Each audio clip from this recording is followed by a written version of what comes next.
120 টাকা নেবেন, ওষুধগুলি কিনে নেবেন। আপনি তো আছেনই, ওষুধ কিনে দিবেন, ভালো হয়ে যাবে, সুস্থ হয়ে যাবে।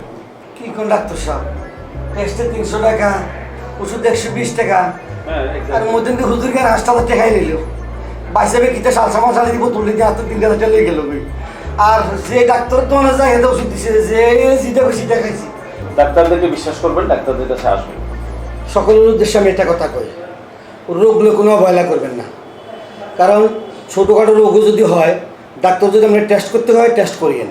কারণ টেস্ট না করলে আপনার রোগ চিহ্নিত করা যাবে না। আমার মনে হয় যে 1 সপ্তাহ ধরে যে রোগ নিয়ে আমি অবহেলা করেছি, যে ওষুধ আমি খেয়েছি, আমার অনেক ক্ষতি হয়েছে।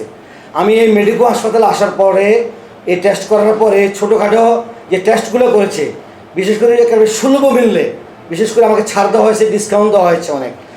ওষুধ একদম কম খরচে।